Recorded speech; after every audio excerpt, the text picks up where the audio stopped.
जो हम लोग क्लास 10th का मैथ पढ़ रहे थे, जिसमें हम लोग चैप्टर फर्स्ट स्टार्ट कर दिए थे और चैप्टर नंबर फर्स्ट का हम लोग कुछ एग्जाम्पल क्वेश्चन देखे थे और एग्जाम्पल के साथ साथ हम लोग एक्सरसाइज के क्वेश्चन, एक्सरसाइज नंबर 1.1 के जितने भी क्वेश्चन थे हमने उन सभी क्वेश्चनों को एक एक क्वेश्चनों को बारी बारी से देखा था। आज हम उसके आगे हम पढ़ेंगे, उसके आगे जो एग्जाम्पल होगा उनको किया जाएगा, जो एक्सरसाइज होगा उनको सॉल्व किया जाएगा। तो इसमें चैप्टर में आगे बढ़ने से पहले हम कुछ चीज़ों को क्लियर करना चाहते हैं जो हमारे लिए उसमें जरूरी पड़ेगा। जो क्वेश्चन करेंगे तो उसमें उनकी जरूरत पड़ेगी, उनकी आवश्यकता पड़ेगी। ठीक है, सबसे पहले हम एक बात ये जानते हैं कि हम बताए थे कि एक रेशनल नंबर होता है और एक इरेशनल नंबर। जैसे हम बताए थे कि जो अंडर रूट 2 है एक प्रकार का क्या है, ये इरेशनल नंबर है। कैसा नंबर है ये? Irrational number. कैसा नंबर है? इरेशनल नंबर है। कैसा नंबर है ये? एक प्रकार का इरेशनल नंबर है। जैसे अंडर रूट 5 है वो क्या है? एक प्रकार का इरेशनल नंबर है। जैसे अंडर रूट 7 है वो क्या है? एक प्रकार का इरेशनल नंबर है। इस तरीके से ये सभी नंबर कैसे होते थे? तो इरेशनल नंबर होते थे। ठीक है, पहली बात तो ये। दूसरी बात ये कि अगर हम इरेशनल नंबर में अगर हम कोई भी नंबर ऐड कर दें, जैसे अंडर रूट 5 में अगर हम 2 को ऐड कर दें तो ये जो रिजल्ट मिलता है वो भी एक प्रकार का इरेशनल नंबर ही मिलेगा। अगर हम किसी भी इरेशनल नंबर से, जैसे अंडर रूट 7 से अगर हम कोई एक नंबर माइनस कर दें, ये इरेशनल नंबर है और ये रेशनल नंबर है। अगर इरेशनल नंबर में से रेशनल नंबर अगर हम ऐड करेंगे तो भी एक हमारा इरेशनल नंबर ही मिलेगा। अगर हम इरेशनल नंबर और एक रेशनल नंबर, अगर इन दोनों नंबर को अगर हम माइनस करें तो भी हमारा एक इरेशनल नंबर मिलेगा। अगर हम किसी भी इरेशनल नंबर में अगर हम किसी रेशनल नंबर का मल्टीप्लाई करें तो जो नंबर मिलेगा वो भी हमारा इरेशनल नंबर ही मिलेगा। या हम कह सकते हैं कि अगर किसी इरेशनल नंबर में अगर हम किसी नंबर का अगर हम डिवाइड करें तो भी हमारा क्या मिलेगा? तो भी हमारा एक प्रकार का इरेशनल नंबर ही मिलेगा। तो पहली चीज ये कि under root 2, under root 5, under root 7 एक प्रकार के कैसे नंबर है? इरेशनल नंबर है। ठीक है, अगर इस इरेशनल नंबर में अगर कोई भी नंबर ऐड करे या कोई भी नंबर सब्सट्रैक्ट करे या कोई भी नंबर मल्टीप्लाई करे या फिर कोई भी नंबर डिवाइड करे तो इन ये सभी रिजल्ट जो होते हैं हमेशा क्या मिलते हैं? Irrational number. तो हमेशा क्या मिलते हैं? हमारे इरेशनल नंबर ही मिलेंगे। ठीक है, एक चीज ये क्लियर हो गई। ठीक है, दूसरी बात ये, पहला कंसेप्ट ये हुआ। दूसरा कंसेप्ट ये कि अगर कोई इरेशनल नंबर है, जैसे अगर हम एक नंबर लिखें 5a, जैसे हम क्या लिखें 5a इक्वल टू, अगर हमने b लिखा, अगर 5a इक्वल टू हमने क्या लिखा? b लिखा, तो इसका मतलब ये है कि जो भी ये b का जो भी रिजल्ट आएगा वो 5 से डिविजिबल होगा। क्योंकि अगर किसी नंबर में अगर यहाँ पे 5 है, अगर ए की जगह पे हम कुछ भी रखें, 1 रख सकते हैं, 2 रख सकते हैं, 3 रख सकते हैं, 4 रख सकते हैं, 5 रख सकते हैं, डेट सो ऑन। अगर हम यहाँ पे ए की कुछ भी वैल्यू रखेंगे और उसमें अगर हम 5 से मल्टीप्लाई करेंगे तो जो भी इसका रिजल्ट आएगा वो 5 से क्या होगा? डिविजिबल होगा। ठीक, दूसरी बात है, जैसे अगर हम मान लेते हैं हम लोग ए की जगह पे 2 रख लेते हैं तो क्या होगा? 5 इंटू 2, यानी क्या मिलेगा? b equal to 10। 10 क्या होगा? ये हमारा 5 से डिविजिबल होगा। होगा 5 से डिविजिबल। इसी तरीके से अगर हम ए की जगह पे 3 रख दें, 5 इंटू 3 इक्वल टू बी, तो भी क्या होगा? 15 इक्वल टू बी, यानी बी जो भी निकलेगा वो क्या होगा? 5 से डिविजिबल होगा। अगर इसी तरीके से अगर कोई भी एक नंबर है, अगर उस नंबर के आगे अगर हम 3a इक्वल टू बी लिखें तो इसका मतलब ये होगा कि जो भी b की वैल्यू होगी वो 3 से क्या होगी? डिविजिबल होगी। अगर हम ऐसे ही 7 ही लिख दें तो जो भी b की वैल्यू आएगी वो क्या होगी? 7 से डिविजिबल होगी। ठीक है, पहली बात ये। अब इसमें देखें, अगर हम इसका स्क्वायर करें, अगर हम नंबर का स्क्वायर करें, यदि हम जैसे 5a का स्क्वायर करें और b का स्क्वायर करें तो ये क्या होगा? 25a square equal to b square. इसको हम ऐसे लिख सकते हैं 5 इंटू 5a का होल स्क्वायर बराबर क्या होगा? B square. इसका मतलब ये है कि जो भी बी स्क्वायर की वैल्यू आएगी वो भी 5 से क्या होगी? डिविजिबल होगी। क्यों? क्योंकि यहाँ पे 5 का इस नंबर से मल्टीप्लाई है। तो कहने का मतलब ये है कि अगर बी स्क्वायर की वैल्यू अगर 5 से डिविजिबल है तो बी की वैल्यू भी क्या होगी? 5 से डिविजिबल होगी। इसी तरीके से यहाँ पे ये लिखा हुआ है, अगर हम इसको 3a का स्क्वायर करें अगर b का स्क्वायर करें तो 3a का स्क्वायर कितना होगा, 9a का square equal to b square. 9 को लिख सकते हैं 3 इंटू 3a का whole square equal to b square. इसका मतलब ये है कि यहाँ भी देखा जाए तो जो बी स्क्वायर की वैल्यू होगी वो क्या होगी, 3 से डिविजिबल होगी। अगर बी स्क्वायर की वैल्यू अगर 3 से डिविजिबल है तो यहाँ पे देख रहे हैं कि बी की वैल्यू क्या होगी, 3 से डिविजिबल होगी। ठीक है, तो दूसरा कंसेप्ट ये है कि अगर किसी नंबर का स्क्वायर अगर किसी नंबर से डिविजिबल है, अगर उस नंबर का स्क्वायर किसी नंबर से डिविजिबल है तो वो उसका बिना स्क्वायर का भी वो नंबर क्या होगा, उससे डिविजिबल होगा। जैसे अब बी स्क्वायर अगर 5 से डिविजिबल है तो बी की वैल्यू भी क्या होगी, 5 से डिविजिबल होगी। ठीक है, ये हमारा दो कंसेप्ट है, इन दोनों कंसेप्ट को हमें अच्छे से समझना है। और एक तीसरा चीज है अब हम चलेंगे एग्जाम्पल नंबर 5 पे। हम लोग 4 एग्जाम्पल हम लोग कर लिए थे, फर्स्ट सेकंड थर्ड एग्जाम्पल हम लोग कर लिए थे। अब हम चलेंगे एग्जाम्पल नंबर 5 पे। और ये जो एग्जाम्पल नंबर 5 है वो बहुत ही इंपॉर्टेंट क्वेश्चन है हमारे एग्जाम के लिए, बोर्ड एग्जाम के लिए बहुत ज्यादा इंपॉर्टेंट है। ये जो क्वेश्चन है ये देखा जाए तो लगभग लगभग सभी ईयर में ये क्वेश्चन जो है पूछा गया है। यहाँ पे √3 हो सकता है, √5 हो सकते हैं, √7 हो सकता है, √2 हो सकता है। यानी यहाँ पे बस जो वैल्यू जो है वो बदल सकती है, लेकिन इनका करने का जो तरीका होगा, जो प्रोसेस होगा वो हमेशा सेम होगा। तो इसीलिए हम एक क्वेश्चन को अच्छे से समझेंगे, उसके बाद से उन सभी क्वेश्चनों को जो भी क्वेश्चन होंगे उनको हम इसी प्रोसेस से हम लोग सॉल्व करते जाएंगे। ठीक है, तो हमारा पहला क्वेश्चन है एग्जाम्पल नंबर 5 का कि prove that √3 is a irrational number. क्या √3 जो है एक इरेशनल नंबर है, हमें इसको क्या करना है, प्रूव करना है। ठीक है, तो इसको हम प्रूव करने के लिए √3 यहाँ पे इरेशनल नंबर दिया गया है, हम उसका उल्टा मान के चलेंगे।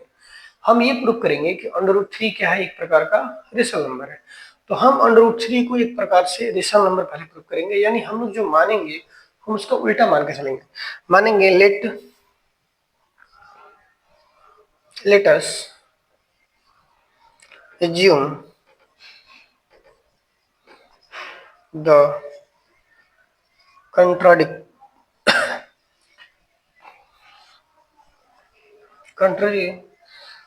that √5 is rational।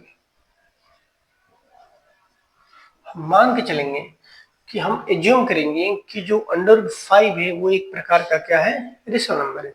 अब हमने बताया था कि अगर कोई भी रेशनल नंबर होता है तो वो किस फॉर्म में होगा, तो p/q के रूप में होगा, या हम उसको कह सकते हैं a/b के रूप में होगा।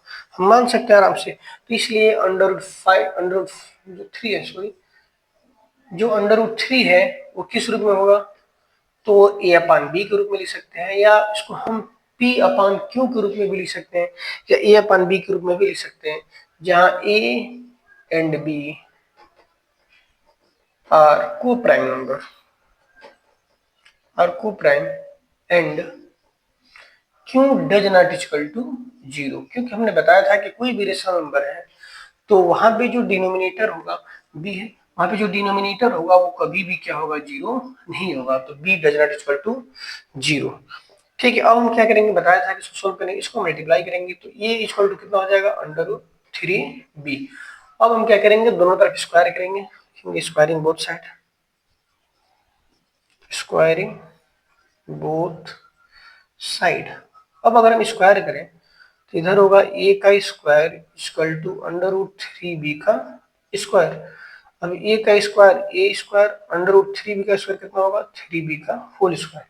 तो अभी हमने बताया था कंसेप्ट में कि यदि a स्क्वायर यहाँ पे है 3b स्क्वायर, इसका मतलब ये हुआ कि जो a स्क्वायर की वैल्यू होगी वो 3 से क्या होगी, डिविजिबल होगी।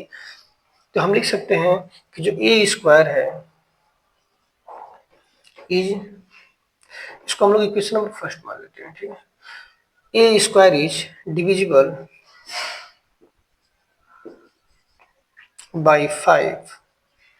हमने बताया था कि यदि ए स्क्वायर की वैल्यू अगर 3 है, अगर ए स्क्वायर की वैल्यू अगर 3 से डिविजिबल है, क्यों डिविजिबल है, क्योंकि अभी हमने समझाया था कंसेप्ट में कि अगर किसी नंबर, अगर कोई नंबर दिया उसके आगे जिस नंबर से मल्टीप्लाई करते हैं वो 100% उससे डिविजिबल होता है। सेम इसी तरीके से यदि ए स्क्वायर की जो वैल्यू है वो 3 से डिविजिबल है, इसलिए ए इज आल्सो डिविजिबल बाई भाई 3, इसलिए ए भी क्या होगा 3 से हमारा डिविजिबल होगा। इसका मतलब ये हुआ कि जो हम लोग rational number a upon b माने थे उसमें हमने ये क्लियर कर लिया कि जो ए है वो किससे डिविजिबल है 3 से डिविजिबल है। अब हम बी के लिए देखेंगे ऐसे ही, तो फिर हम मानेंगे late A is equal to 3c। अब हम मान के चलेंगे कि late A is equal to 3c। इस वैल्यू को हम क्या करेंगे पुट इक्वेशन फर्स्ट में पुट करेंगे, पुट इक्वेशन नंबर फर्स्ट में पुट करेंगे तो कितना होगा 3c का whole square is equal to 3b का होल स्क्वायर। अब 3 का होल स्क्वायर करेंगे कितना होगा 9, तो 9c का whole square is equal to 3b का होल स्क्वायर, 3 3 जा 9। तो यहाँ से हमें क्या मिला कि बी स्क्वायर इजकल टू क्या मिला, b square is equal to 3c स्क्वायर। बी स्क्वायर इजकल टू क्या मिला हमें 3c स्क्वायर। अब देखा जाए तो इस बी स्क्वायर की वैल्यू भी क्या होगी 3 से डिविजिबल होगी, क्यों, क्योंकि सी में जो है 3 से मल्टीप्लाई है। तो इसमें भी वही लिखेंगे कि b square is divisible by 3, b square divisible by 3, इसलिए b is also divisible by 3। अगर बी स्क्वायर अगर 3 से डिविजिबल है तो बी भी क्या होगा 3 से डिविजिबल होगा। तो इससे हमें क्या मिला, इससे हमें ये मिला कि ए और बी इन दोनों में एक ऐसा कॉमन फैक्टर है, कौन सा कॉमन फैक्टर है 3, जो इसमें भी आ रहा है, नोमिनेटर में भी आ रहा है और डिनोमिनेटर में भी आ रहा है। तो वही बात लिखेंगे कि ए and be having common factor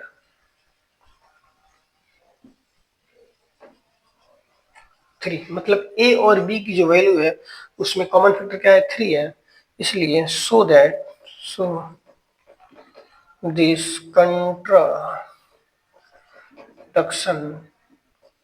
contradiction is so this contradiction arisen because of our हम लोग क्या किए थे, इसको माने थे our wrong assumption, ESSUMPTION wrong assumption।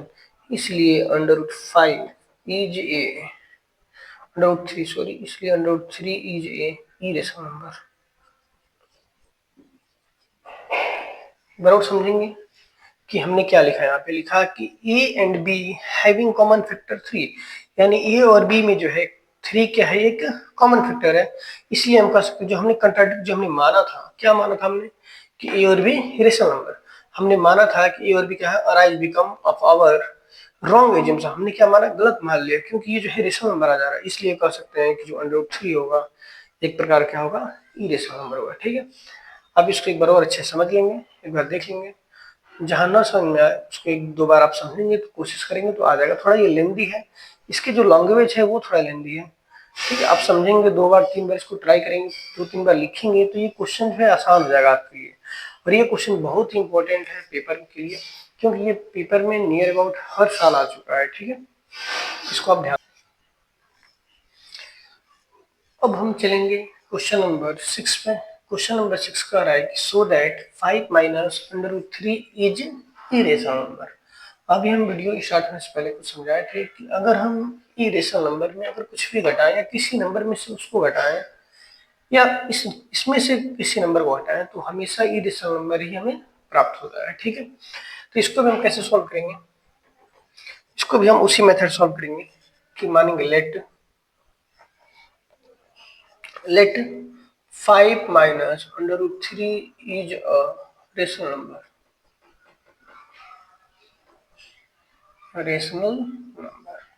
जैसे हम लोग अभी हमने अंडर रूट 3 को सॉल्व किया, सेम उसी प्रोसेस से हम इसको भी सॉल्व करेंगे कि मानेंगे 5 minus under root 3 is a rational number. अगर ये रेशनल नंबर है तो 5 minus under root 3 equal to क्या होगा a upon b।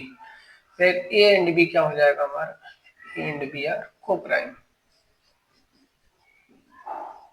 Coprime and भी क्या होगा हमारा एक प्रकार से कोप्राइम हो जाएगा। ठीक है, ए एंड बी क्या होगा हमारा कोप्राइम। अब इसको हम सॉल्व करने के लिए क्या करते हैं कि इसमें हम अंडर रूट को एक तरफ रखते हैं और बाकी इनके अलावा अंडर रूट के अलावा जो भी नंबर होंगे हम उनको दूसरी साइड ले चलते हैं। हम क्या करते हैं कि हम इस नंबर को हम √3 को इधर लेके चले जाते हैं, इस नंबर को इधर ला देते हैं। क्या होगा 5 minus a upon b equal to, ये माइनस में से जाए क्या होगा प्लस √3। अभी हमने प्रूफ किया था कि √3 क्या है, एक प्रकार का इरेशनल नंबर है। अगर √3 इरेशनल है इसलिए 5 माइनस ए अपॉन बी भी क्या होगा इरेशनल होगा, क्योंकि ये दोनों आपस में क्या है इक्वल है। तभी हमने प्रूफ किया था कि √3 is a irrational number, irrational number. अभी हमने ये प्रूफ किया था कि √3 क्या है एक इरेशनल नंबर है, इसलिए 5 minus a upon b is irrational number. इसलिए हम कह सकते हैं कि जो 5 माइनस ए अपॉन बी क्या होगा वो भी एक प्रकार का इरेशनल नंबर होगा। ठीक है, अब 5 अपॉन बी इरेशनल नंबर होगा तो 5 अपॉन बी किसके हमने वाला है, वो ए अपॉन बी माने हैं हमने, मतलब ए अपॉन बी छोड़ क्या माने 5 माइनस √3। इसलिए हम इसको लिख सकते हैं इस तरीके से, इसलिए हम लिख सकते हैं दिस contradiction has arisen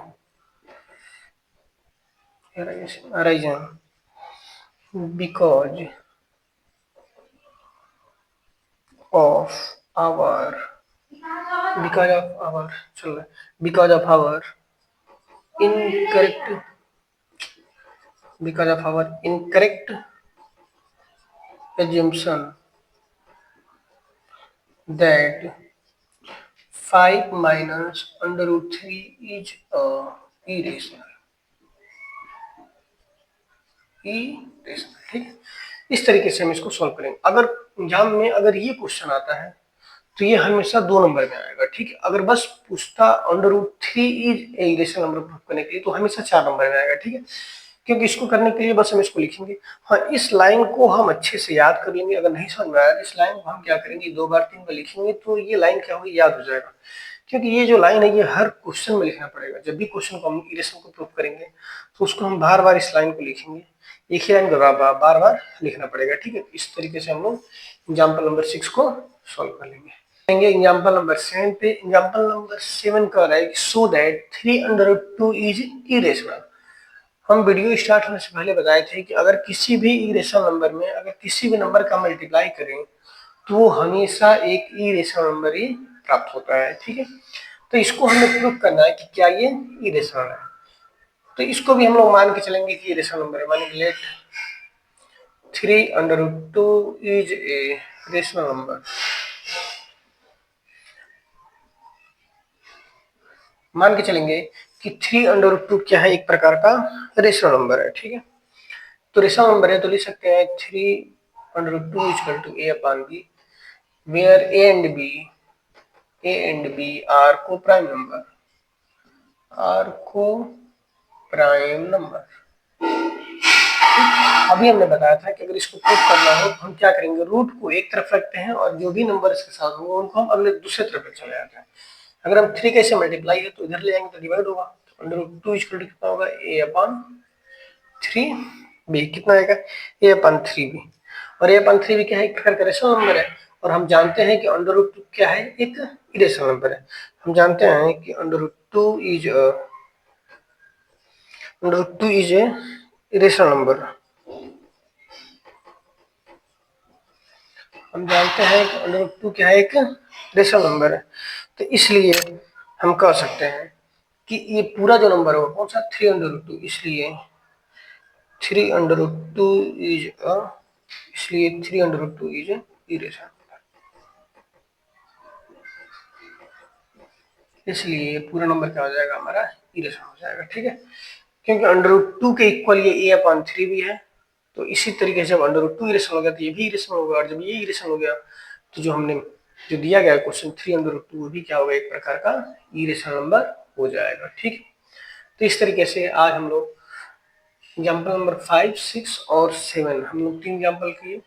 हम आगे देखेंगे चैप्टर नंबर 1 का एक्सरसाइज 1.2।